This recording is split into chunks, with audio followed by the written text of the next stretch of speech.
Next video. Bu videoyu ben şahsi olarak merak ettiğim için aldım arkadaşlar. Oyun grafikleriyle alakalı Poly'nin geçen bizim Left 4 Dead 2'ye geldi. Bir videosu. Daha önce çok önce bir Half-Life ile alakalı bir videosunu izlemiştim. Şimdi bu konuyla alakalı olan yorumlarını merak ettim. Modern oyun grafikleri berbat ve ilhamsız diye bir video. Katılıyorum abi. Artık her şey... Bu arada RDR'yi koymuş buraya ama... Neyse. Grafiklerle aranız nasıl?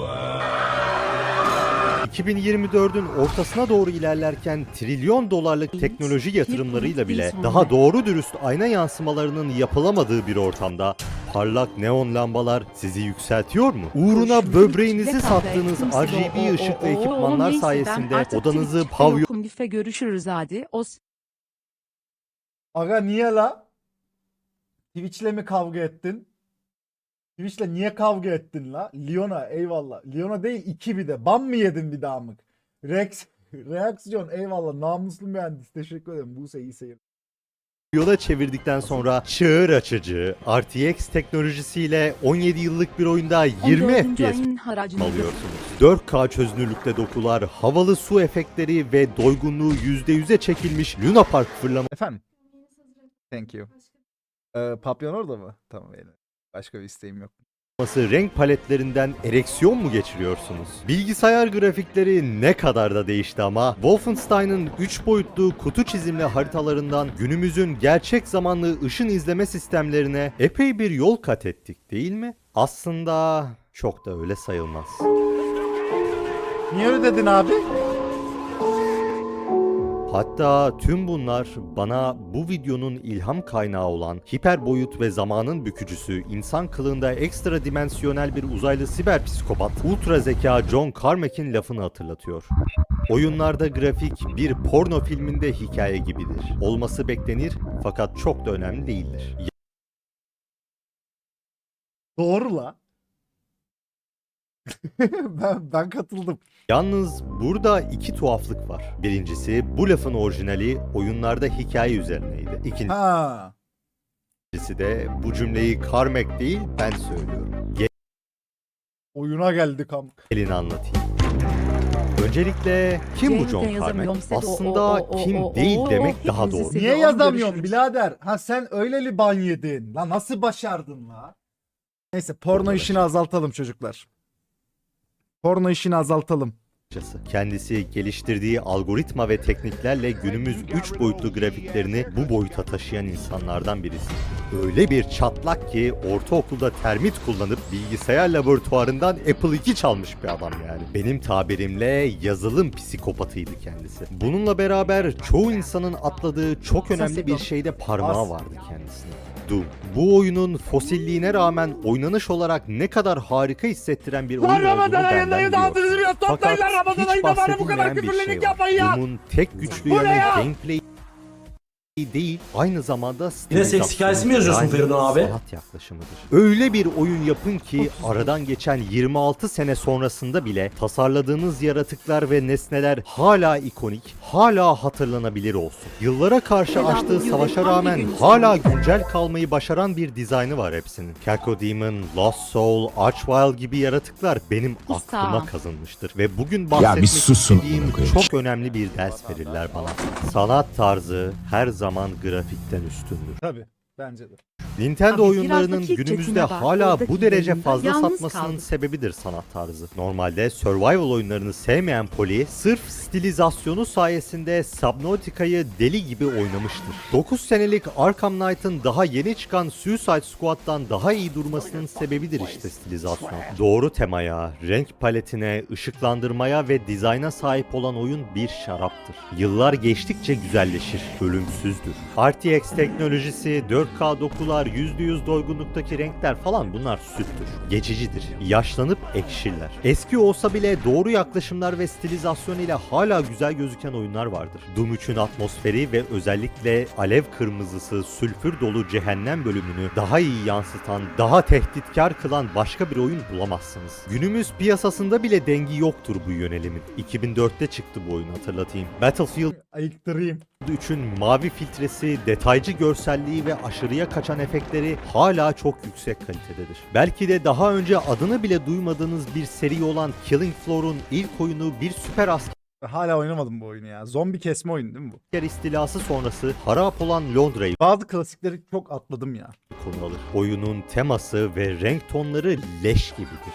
Tiksindirir yani oyuncuyu böyle. Ama güzeldir işte yani. Aşırıya kaçan bloom efektleri, duvarlardan akan küf, harap olan mekanlar özgün bir atmosfer katar bu oyuna. Yine bende yeri ayrı olan Cry of Fear. Çoğunuzun bildiğinin aksine bu oyunun Source'da değil de Gold Source'da çıktığını biliyor muydunuz? Orijinal Half-Life'ın motoru yani. Fotorealistik dokusu, mekan tasarımı ve atmosferiyle benim konfor alanı oyunum olur kendisi. Tamam, psikopat mı? Hasta mısın dayı sen?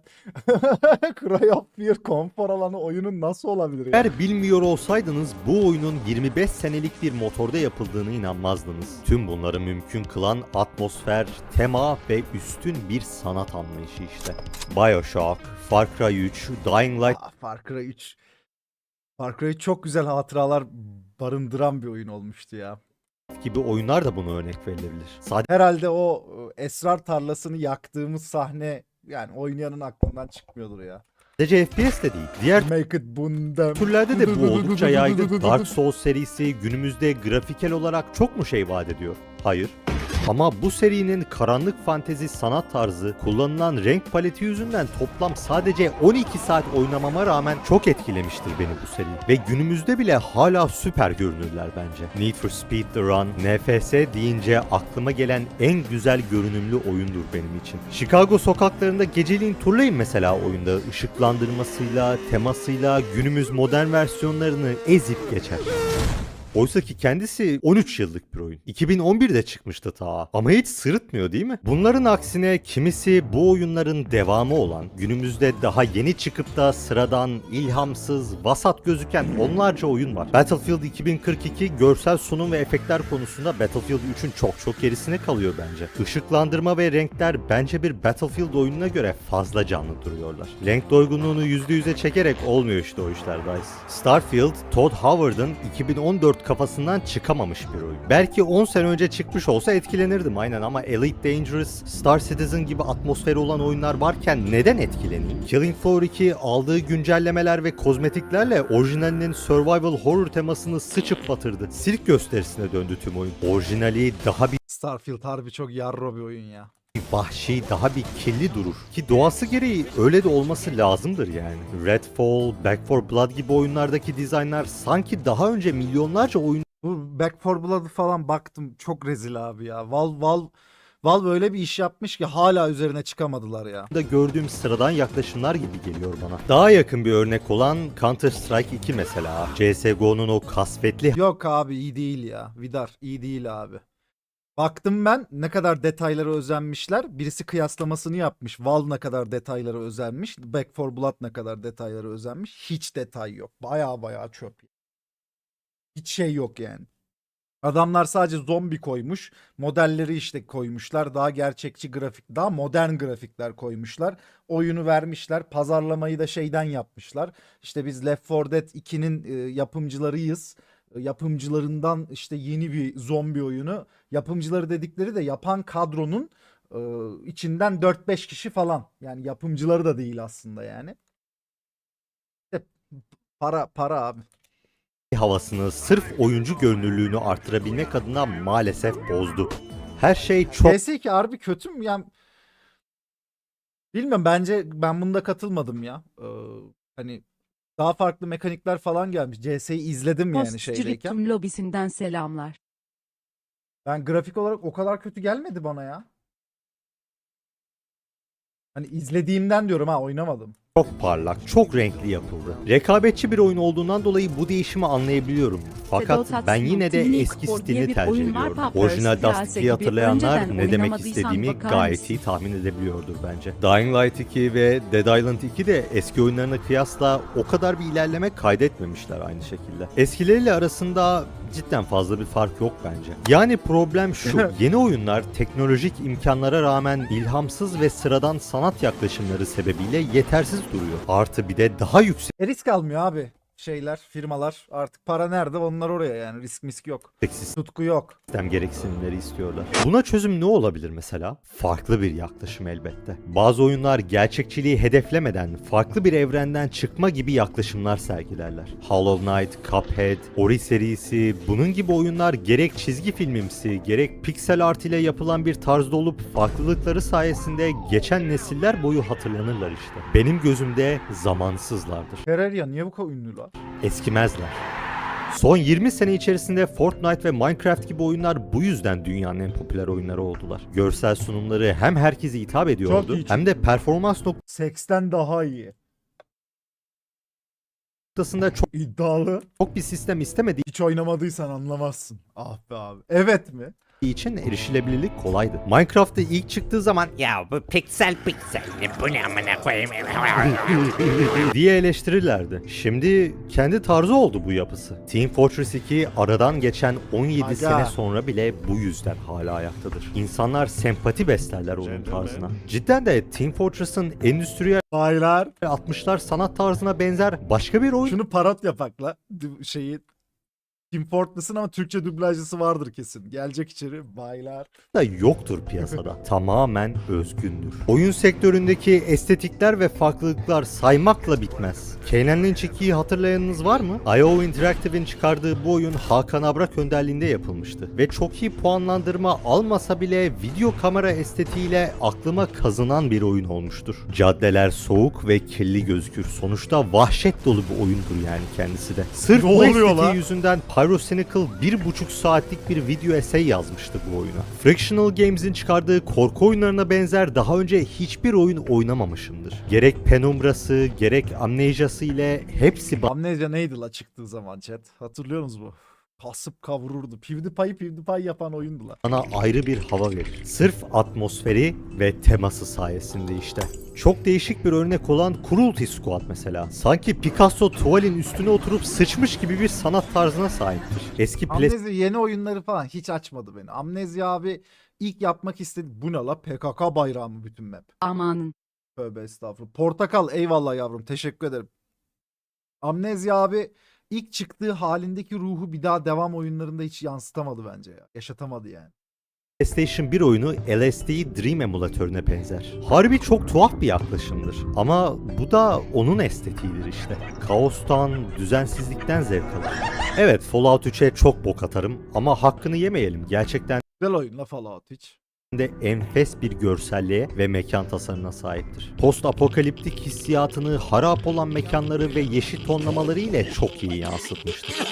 Aynı şekil Fallout New Vegas'ın turuncu tonları da Mojave çölünü çok iyi vurgular. Günümüzde bu derece çarpıcı atmosferlere sahip AAA oyunlar bulmak Bu ne la Total zor War? oluyor Bununla mı maalesef. oturmuş? Elbette Elon'la. yeni çıkan Call of Duty falan iyi duruyor ama ben bu şeyi her gün görüyorum zaten. Onun yerine mesela bir Borderlands'e bakın. Hangisi daha hatırda kalır gözüküyor? Borderlands tabii ki. Daha Selamlar gerçekçi usta. durmasına gerek yok. Bu dünyayı sadece Borderlands'te buluyorum ben. Ha cidden gerçekçilik arıyorsam gider çimene dokunurdum yani. Bu işi yapan çok kaliteli modern yapımlar da var elbette. Red Dead Redemption 2, God of War gibi oyunlar modern teknoloji Bazı oyunların hedeflediği şey de odur ama yani. Realizm hedeflerler bazı oyunlar. Sanat tarzı olarak onu tercih ederler. O okey. Mesela Red Dead Redemption 2 gerçekten öyle bir. Doğru oynamadım ama hani o sanat tarzıyla, o gerçekçilik sanat tarzıyla seni dönemin Amerika'sına götürüyordu oğlum. Çok hoştu yani. Ben başka bir yerde yaşadığımı hissediyordum Red Dead Redemption oynarken. teknolojinin getirdiklerini üstün sanat yaklaşımları ile birleştirdiler ki bundan dolayı bu derece kaliteli yapımlar çıktı. Doom Eternal aynı şekilde geçmişine sadık ve harika görselliğe Ya sahip sıçtı bence. sıvadı kardeş. Gerçi verdiğimiz Her örnekler an de gündelik en az eline 5 sene silah alıp eski. operasyon Oyunlardan yapıyorum. Aynen alınan nam. Oğlum Beges'in adam onu mu diyor ya? Adam onu mu diyor ya? Huh. Eyvallah kesene bereket birader de ben Bedo. Eyvallah yavrum. her ekran görüntüsü çerçevelenip asılmaya Ekran değecek açılınca türden işte haber bunlar. verin altı Cyberpunk tıklayın. Nvidia'nın kale oyunu gibi. Her bir yeni zımbırtı çıktığında karşılaştırma videolarında kullanılıyor. Neden? Özgün ve farklı duruyor işte. Fakat üzücü bir gerçek söyleyeyim. 2023'te ciddi anlamda güzel olan oyunlardan bazıları eskilerinin direkt remake'i zaten. Söz konusu orijinal materyal fevkaladeyken üstüne Puppet Combo lobisi var aranızda. Böyle beni Twitter'dan falan da darlıyorlar. Abi arkadaşlar Puppet Combo zırt pırt oyun sıçmıyor. Yani böyle bir şey değil Puppet Combo. Hani ne zannettiniz siz onu bilmiyorum ama adamlar oyun yaptıkça oyun oluyor. Hani olmayan oyunu mu oynayayım anlamadım ben. yetenekli bir takımla harika şeyler zaten ortaya çıkıyor. Niye oynadığım oyununu bir daha oynayayım oğlum? Yeni çıkan bağımsız IP'ler başka markalardan farkını ortaya koyamayacak kadar Oğlum ilhamsız ve yavan tavşanı zaten kalıyorlar. ben oynadım. Puppet Combo'nun çıkarttığı her oyunu oynadım. Ya belki güncel yeni çıkarttıkları bir şey vardır oynanır da Puppet Combo öyle bir şey değil yani. Hani Puppet Combo oynardı şimdi oynamıyor. Oğlum oyun yok ama neyi oynayayım?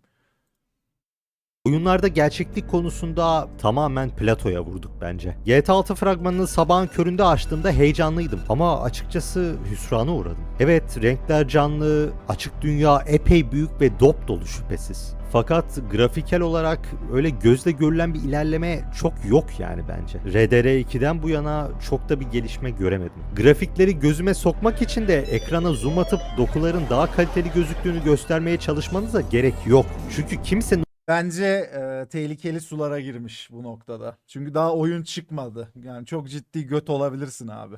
umurunda olmayan detaylar bunlar zaten. Bundan ötesinin geleceğini de ben artık düşünmüyorum. Gelse bile bu kadar ağır sistem gereksinimleri yüzünden sürdürülebilir olmayacak. Önemli olan da bu değil zaten. Sanat tarzı. İnsanlar Half-Life 2'nin de üzerinde çalıştığı Source oyunlarının atmosferi ve onlara verdiği hissiyat ile ilgili onlarca video eseyler hazırladılar. Neden sizce? Çünkü iyi oyun dediğin bilgisayarda veya konsolda değil kafada bitmeyen oyundur. Çağının ötesinde bir sanat tarzı, Güzel yorum, güzel yorum.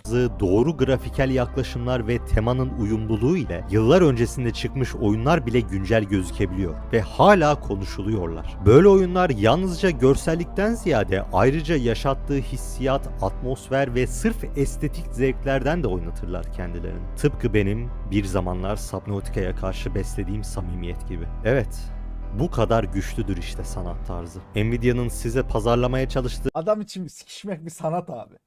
Bir sanat değil mi? Ama herkes bu sanattan anlamıyor. RTX Ben çok beğendim videosunu çünkü tutkuyla yapıldığı belli oluyor. Yani yorumlarına katılırsınız, katılmazsınız ama kesinlikle oyunlara tutku besleyen bir insana benziyor. zımbırtısını, son jenerasyon 4K doku kalitesini falan boş verin yani. Geçici şeyler bunlar. Bir teknoloji ölür, diğeri doğar. Günümüz oyunlarının ihtiyacı olan şey gerçekliği daha iyi yansıtabilmek değil, kendi dünyalarını gerçekçi hissettirebilecek derecede temasına sadık ve özgün sanat tarzına sahip olabilmektir. Bundan dolayı da dediğim gibi sanat Battlefield 1 tarzı neydi her lan? zaman grafikten üstündür. Eyvallah, güzel videoydu, beğendim. Oyunlar üzerine niş tutkuları olan insanlar çok azaldı chat ya. Artık gerçekten oyun kültürü bazı büyük bir kesim için çok böyle LoL ve Valo'ya Tam falan yağlı indi yağlı abi. altta bağda selamlar. Semih, eyvallah yavrum. Desmond Borata, Ben Bedosins. Arkadaşlar bet gecemize 9.30 gibi girelim mi abime? Kanal adı Foli PP arkadaşlar. Bırakıyorum linki.